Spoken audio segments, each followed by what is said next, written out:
Welcome to red.com. It is not a name of website, but it is an acronym. It stands for Redemptorist Digital Outreach and Transformative Communication. And today we are going to talk about Pope Leo and also his papacy, his leadership so far.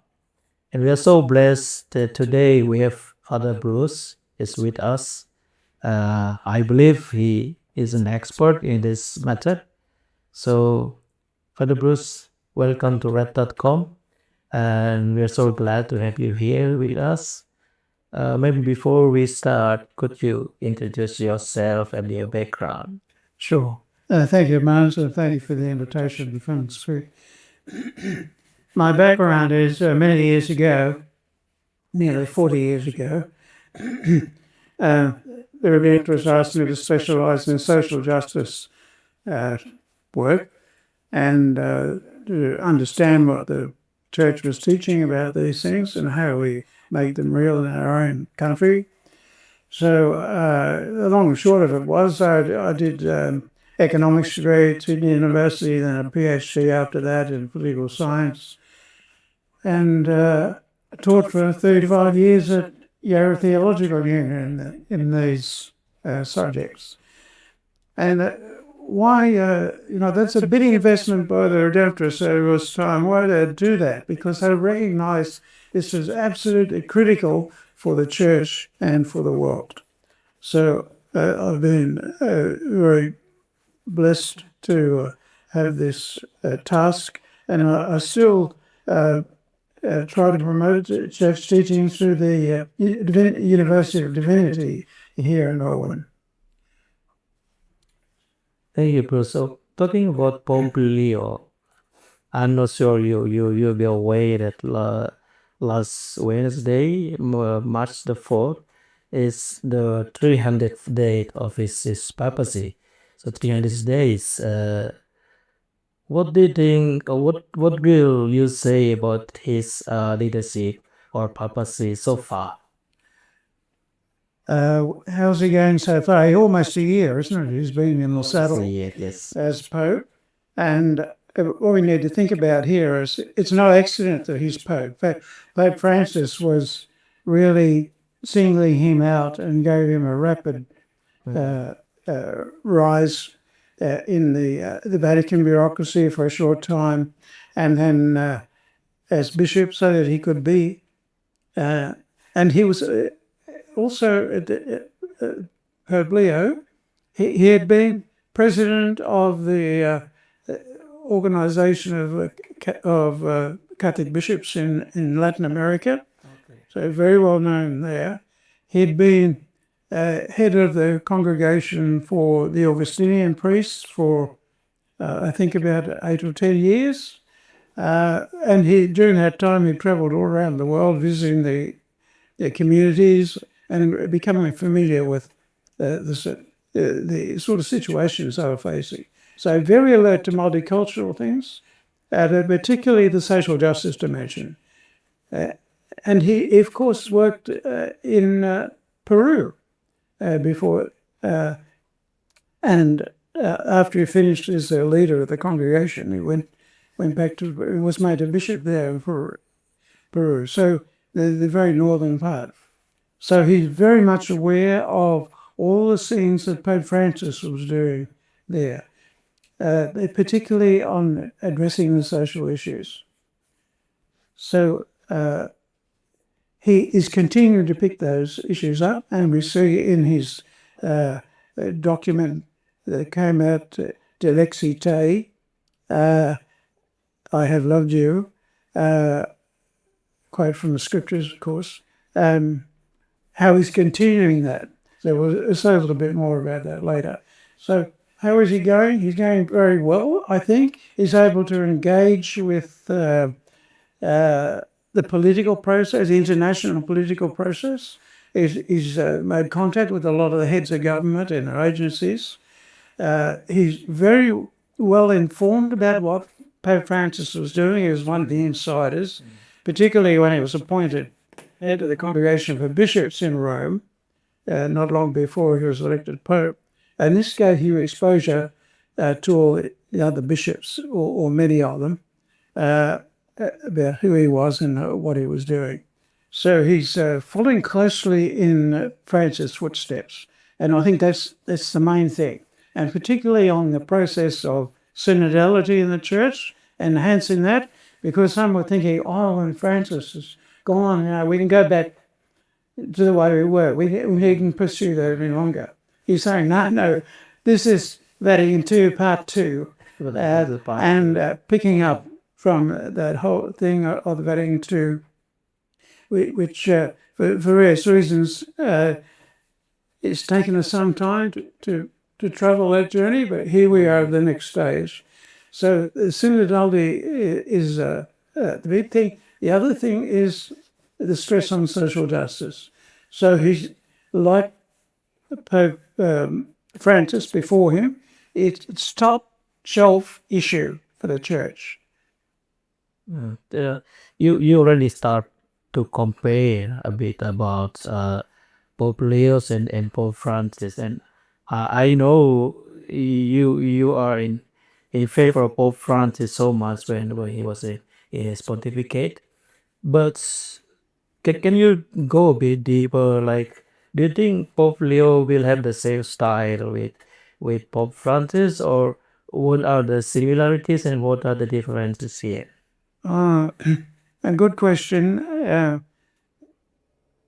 I think the similarities are that they're both pressing the same message, but doing it in a different style. And part of the background explains that. You think of Pope Francis, he'd been through in Argentina, all the crises they had there, the dirty war. Francis was really underground work before he became Pope. And he was familiar with all he wanted the church to speak as strongly as it could to try to change things for the better. And he particularly wanted to form the priests so that they could raise up communities of action and belief. So what I mean by that is not to see religion just as a ritual thing of piety alone. Is that no, it's got to lead to some sort of concrete action to improve the social conditions and the people in desperate need around us. So that's also core to the faith. Just considering about what you're saying, the strong connection between Pope Leo and Pope Francis, and some certain of similarities. Did you expect that he might carry still the name Francis, like the Francis II, something like that? But then it came out he took the name Leo. So how can you explain about this, the choosing of this name? Well, he talks himself about it. He was trying to say, look, Leo XIII responded to the industrial crisis in the late 19th century. And his Sequium Rerum Novarum, which called on the condition of the working class. That's the English translation of it. And so this was a dynamic document about how Catholics should respond to the challenges from extreme forms of socialism or communism. They were getting very strong in parts of Europe and spreading more widely.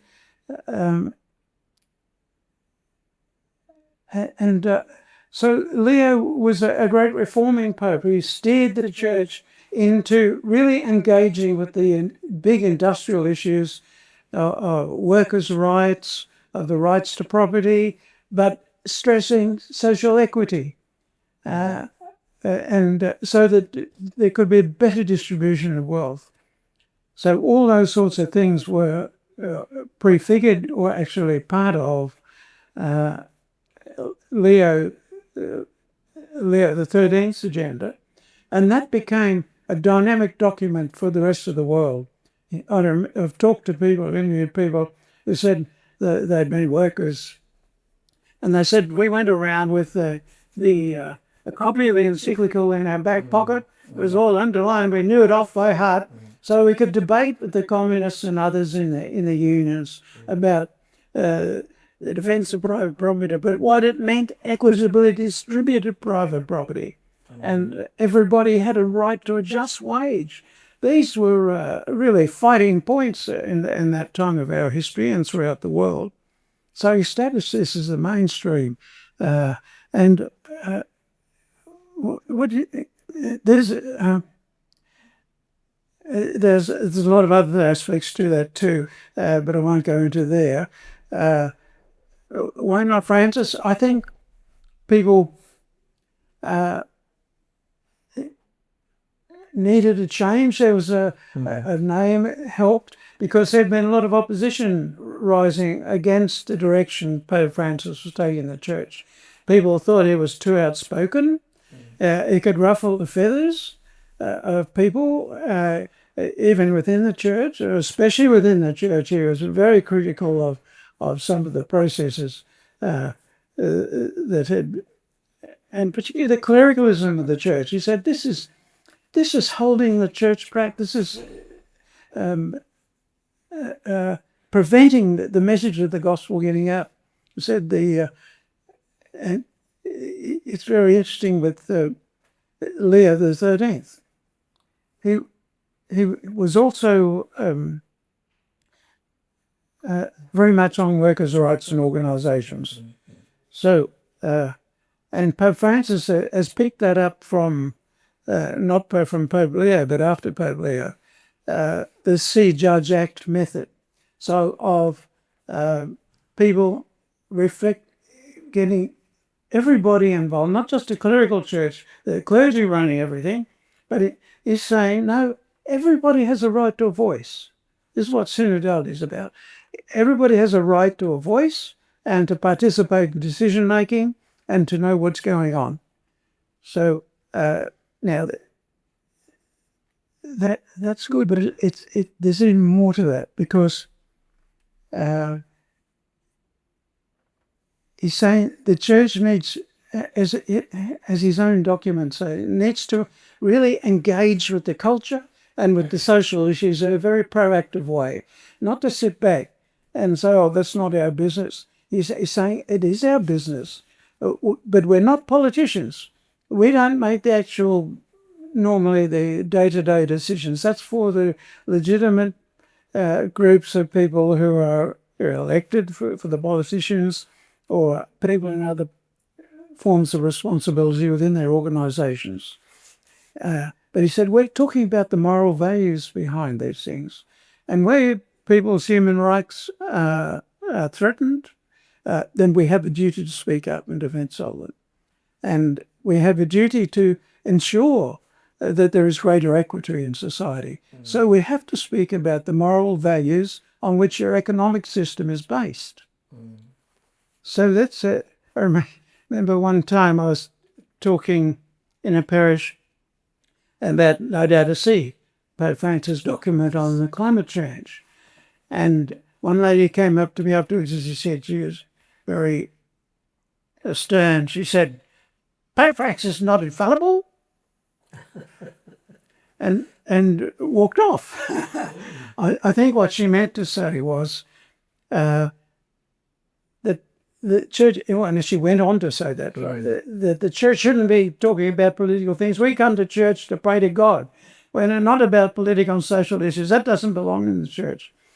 And then she walked off. And so I couldn't engage with her, but I wanted to say to her, she's right up to a point, that we don't get in the technicalities. This is not the church's role to be directing people in that sense. But we have to inform consciences about what is the right thing to do in this situation. And the responsibility is not just on the church, it's on all of us in our own particular situation. So that's what synodality is about. And hence, it's built on the method that Pope Francis uses in all his documents on the See Judge Act process that the YCW adopted from Canon Cardine many years ago. Very strong in Australia too, as well as Singapore and other places. It dropped out of favour for a while. I'm not sure why. It became outspoken on some issues, particularly Vietnam War. And so the church became, and it dropped out of favour. But it was a fantastic way to engage young people in reflecting on their life situation. So that's the C on the side, in small groups together. And in the second stages, well, they would have a little prayer session or reading from a particular scripture about what Jesus said about the poor and looking after the distressed and so on. So that was a discernment process. And then they would finish the process of those meetings, coming to some sort of conclusion about what action could they take in their situation, whether it's a work situation or somebody being bullied or whatever it was. And these were young, Carmine started with a group of young 15 or 16-year-old girls in a factory who felt alienated for religion because it didn't speak to their situation. And so Pope Francis has been saying that we need to relearn this process. There are many more sophisticated processes than the original See Judge Act process, but that's what they're all built on. Paulo Freire, with his writings, and education, building it into an education, learning to read and write. Now, how fabulous was that in changing people's perception of what they can do and what they needed to do. So it gave them agency. And that's what the Pope Francis is very strong that we need to learn this for the whole church so that everybody feels they belong, everybody has a place, they're respected and they're recognised and working together. You mentioned about since Pope Leo XIII, he came up with this encyclical Rerum Novarum, and if I'm not wrong, that is the first social teaching of the church, like the encyclic about how the church should involve in the social life. And then Pope Francis also very strong in saying, like what you see, it's not just believing, but you have to put that belief into action in our everyday life. And before Pope Francis also the Second Vatican Council. So throughout all these years, and then now Pope Leo still come up with his first document, the Legacies, is also about the connection between what you believe and what your action in social life. Why do you think that these popes and also our church still need to emphasize about this part of our teaching? Are we lacking? Our people are not aware of this connection, or what do you think the reason why behind that? Well, I think he's basically what's happening is there's been a cleavage in the church, a split in the church between partly in political, it's spilled over into the political sphere about how faith makes a difference in your life. And what Leo is saying, exactly the same as Francis saying, and earlier popes, all of them back to Pope Leo the 13th, are saying the relationship between faith and the poor is absolutely essential. That the poor are not just the people you might meet in the street who are asking but the poor is a code word in the Bible for all the people who are in some situation of distress or trouble and need help, need a helping hand. So it was Pope Paul VI, the Second Vatican Council, said the parable of the Good Samaritan shaped the Second Vatican Council, the outcome of the Second Vatican Council. So the Good Samaritan, the Samaritan, they weren't supposed to have anything to do with Jews. And here they were. This Samaritan was helping a Jewish man who'd been robbed and bashed, and binding up, picking him up, binding up his wounds, doing all these extraordinary things, and and making himself ritually impure by doing that. The man, the Samaritan, and then taking him to an inn, like taking him to a hospital. Then he comes back later and pays all the bills for him. You know, it's an extraordinary gesture. Really. And for people in Jesus' time, that was just remarkable. And so Leo and Francis were both highlighting this and saying we're losing sight of, we're becoming a devotional church, not a church which is transforming the world into your kingdom come. You know, give us today our daily bread. That's central to the whole gospel message about this. And so what it comes out of is this, that Pope Francis has been really strongly engaged on the global issues, and particularly right through his pontificate, picking up from his first encyclical or apostolic exhortation, which became like his agenda. That's the agenda for the whole church, which the Vatican Council had said the same thing. And but now he is saying we need more of a process. So the synodality process will help us get there. Now, why is this so important? Because he says, if you haven't understood this, you haven't understood what faith is. You haven't understood who God is. That God is one in the Christian belief who identifies intensely with people in distress and trouble. And that's the whole message of the Gospels. All through that's repeatedly stressed. And you look at the life of Jesus, saying it again and again. And in Jesus himself, laying down it's not just Jesus as a separate person from God and, you know, he's doing this to keep God happy because he's going to be angry with us for our sins. And so, no, it's nonsense. It is the Father acting in Jesus, acting in Jesus, he was prepared to lay down his life for us so that we could be free. And the power of evil could be overcome. And this is his message to us. So faith is more than devotion. If you haven't got this commitment to the poor, if you don't take it seriously, you haven't really got faith. You've got faith in something, but it's not the God of Jesus. And it seems that this is really beautiful idea, and I agree with you.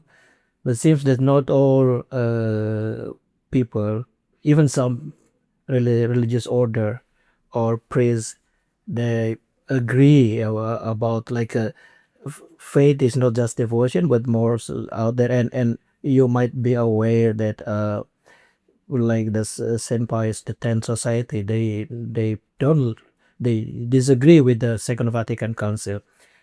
Do you think this will be the challenge for Pope Leo, or what is the greatest challenge for Pope Leo, according to you now?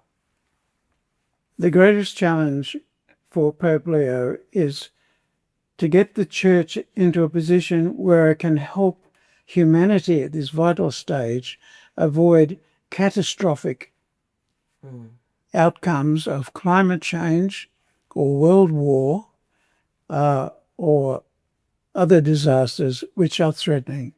And I think particularly of the United Nations have been trying to get onto this with the Sustainable Development Goals for 2015. Pope Francis was threw his weight totally behind this because what is the goals, the 17 goals? They were about eliminating hunger, providing childhood vaccines for all the children in the world, for securing water supplies for everybody. Very big challenge now with climate change because more and more countries are running out of water. That could be the cause of wars. And many other challenges about social equity. And what can be done. Why are these climate change, these documents are important? Because the world actually agreed to implement these goals. They were worked out through all the networks of the United Nations, calling on the best experts around, and then from the Millennium Development Goals, which were just concluding at that time. They'd started in the year 2000 with John Paul II strongly endorsing them too, saying this is how we can act as a world on these great social problems, not just as individuals in our own little patch doing this and that, which is really important for us to respond there. But there's a bigger level where the church has to speak. And so what does Pope Francis do? He goes around and talks to the leaders of not just the Christian churches, but the leaders of other religions too. So when he issued his document, Laudato Si', other religious groups, the Muslims did the same thing. The Jewish groups issued another document. And all the major religions did the same thing. So they were what he's trying to do is say, we need to speak together as people of religion. And so how do we speak in a way which really addresses the problems that people are facing? So Sustainable Development Goals, strangely enough, Leo doesn't mention them in his De Lexite, but he does talk about the Millennium Development Goals. That's right. And but neither did Pope Francis mention the Sustainable Development Goals in his Laudato Si'. The reason for that was the United Nations hadn't approved them then, but he was campaigning for them all the lead up to that. And then he went to New York, you remember, addressed the joint session of Congress. The next day he addressed the UN General Assembly.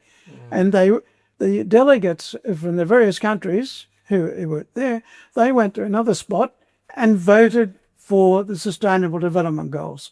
That's how orchestrated it was, and the Pope Pope Francis was central to this whole process. Now what happened? Pope Francis continually promoting all these efforts to reduce hunger and inequality. But then we had COVID, we had economic crisis, we had other things came. So the Millennium Development Goals were failing in their goals. They were achievable, according to all the best experts, and they were the people who had distilled all the experience of 50 years of development efforts about what will work and what won't work. So they've pretty well worked out about, this is the way to go. We may not have got it all correct, but we'll learn as we go.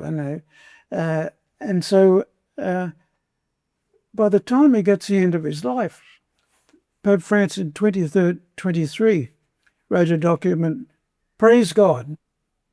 He was very despondent. I think he was really alarmed about the Sustainable Development Goals and the direction the world was going, that all these missed opportunities were passing us by. We had the resources, we had the political will that it was generating to do these things, but we were failing to provide the means to do them. Particularly, many countries weren't coming forward with the funding that would make them necessary. So, and in his last document, the one he wrote just before he died, was Dilexit Nos. He has loved those. Again, quote from Revelations this time, about what God has done for us. And I think what he was doing in this document, it's almost his last will and testament. People haven't sort of taken much note of it, but I think it's a very important one. And I think what he's trying to do is,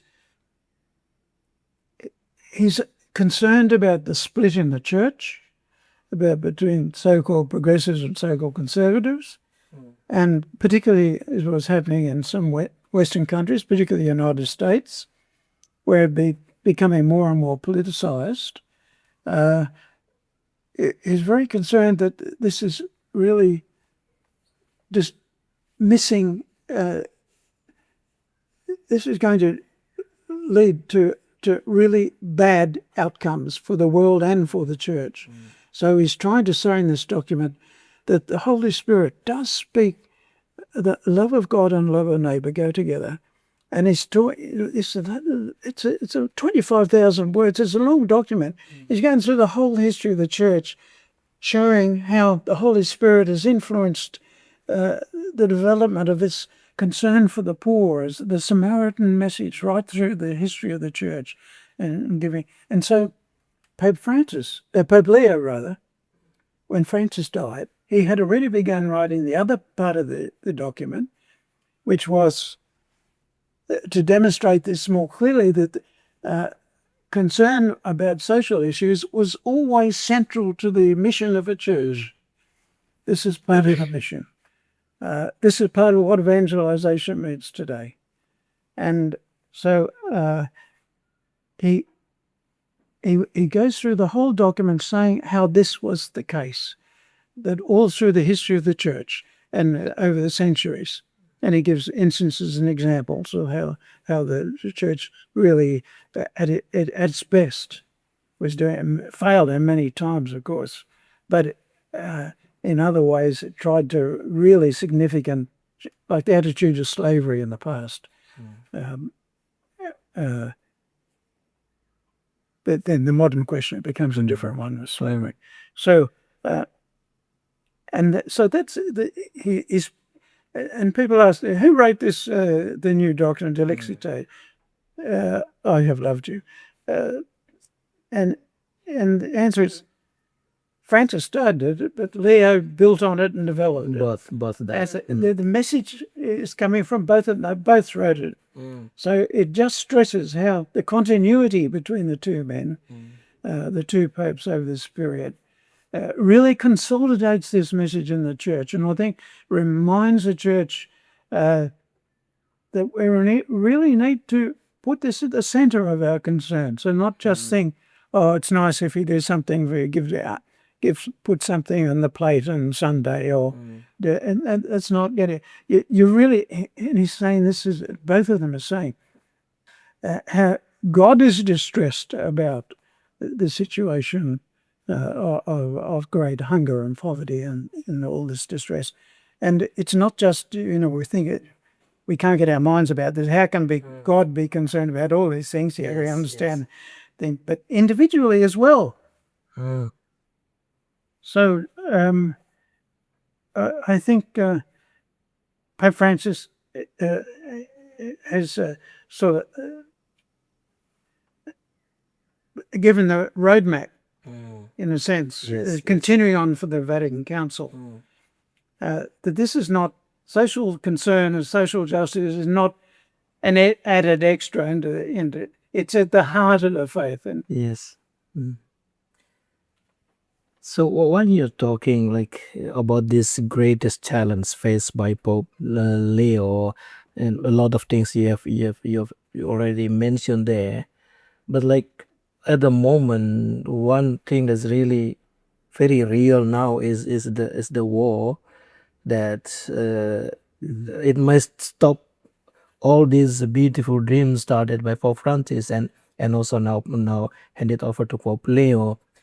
And I'm a bit kind of disturbed when I read some of the news saying that some of the people all in American army, they were taught that this war is a part of divine will. So this is a kind of doing God's will when we killing people or attacking other countries. Will this is a kind of against what you say about putting faith in action, isn't it? So this will be. Would you think that this will be also a great challenge faced by Pope Leo? In the modern period, the Church has been very strong against going into war, except in very exceptional circumstances. And the Church, of course, has been very concerned about these issues all through its history, and particularly in the last millennium. So the just war theory or theories developed out of Catholic thinking and critique about trying to stop fighting among nations. And so the current teaching is that from the Second Vatican Council and before, to have a moral justification for go to war, there are very specific circumstances. And you just can't make a war of choice, as they call it, to go to war because you think it's in your interests. We take seriously the commandment, do not kill. It's the most fundamental commandment we can have from God, except in circumstances like in the war against Nazi Germany. What you have no choice really, but even then you have a right of being able to conscientious objection if you're against going to war. You do now. You didn't in those days. So we're confronted with a new situation that, particularly Israel, the war Israel has been fighting through an Old Testament lens. As Israel is divine, given some divine protection, and this is all necessary. This is a war willed by God, and we say no. And the church is saying this very strongly. Pope Francis has been saying it Pope Leo has been saying it very strongly. No, war only creates more problems later on. We've seen this with Iraq war, with other wars more recently. We see it in Sudan. We see it all over the place. The disaster that this leads to for people's lives. And internationally, we can see this now happening, spreading in the Middle East a little bit, and parts of Europe, and then affecting the whole global economy, communications, transportation, all these sorts of things. So Pope Leo is saying no to war. This is not, God does not command you to go to war. And for the groups who think this is a divine mission or a mission blessed by God, it is not in these circumstances. It would be a war defense. All the ones, it's a murky picture in the Middle East. I don't want to be too black and white about it. But particularly for the way the assault on Iran has been conducted, most of the commentators think this is a war of choice. It was unnecessary. It was premature. It was done for political reasons, ideological reasons, and is not a just war. So people, and the American bishop said this just recently, that people, if they're involved in it, think they're involved in a just war, have a right to, in fact, to excuse themselves from it through conscientious objection, or to refuse orders even. And so these are really major developments that have happened, and we don't know where they're going to end up. But it's a very distressing situation to find ourselves at this stage. The outcome of it is that it will divert a lot of resources from all the other people who have been working for generations to improve living standards for everyone everywhere. And I think this is what would distress God about, if I can talk like that this is not what he wants for us. But the responsibility is a human responsibility at the same time. We can do much better than this as a world and as societies. We can do much better. But this is going in the wrong direction. Last question, Bruce. What will be your hope, or your hope you put in Pope Leo? How would you like him to continue his leadership? I'm not sure how to answer that question. I think, like Pope Francis, keep going the way you are. Keep the diplomacy alive. Use the resources that you have, and he has some splendid, like in his economic thinking, is very influenced by a wonderful collection of economists through the Pontifical Academy for Social Sciences and the Pontifical Academy of Science, numerous Nobel Prize winners in this group, wonderful forward-thinking. And then they're influencing talking with people in the Vatican agencies. So they're using their resources.